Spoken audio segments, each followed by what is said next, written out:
ముప్పున కాళ్ళకింకరులు ముంగిట వచ్చిన వేళ, రోగముల్ గొప్పరమైనచో కఫము కుత్తుక నిండిన వేళ, బాంధవుల్ కప్పిన వేళ మీ స్మరణ కల్గునో కల్గదో నాటికిప్పుడే తప్పక చేతు మీ భజన దాశరథి కరుణాపయోనిధి.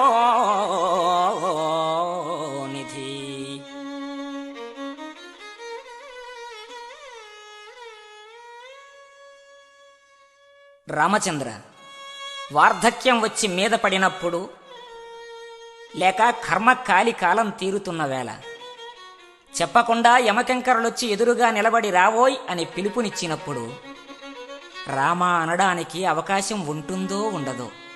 ఈ బంధువులంతా చేరి నా గుండెల మీద పడి గుండెలు బాదుకున్నప్పుడు శరీరం లోపల ఉన్న కఫము, పైత్యము ఇత్యాదివన్నీ కూడా దొంగను పట్టుకున్న రక్షక భటునిలా నా కంఠమును పట్టుకున్నప్పుడు నీ స్మరణ చెయ్యగలనో చెయ్యలేనో. ఇప్పుడే నిన్ను భజించు భాగ్యము ప్రసాదించవయ్యా భవ్యగుణధామ శ్రీరామ.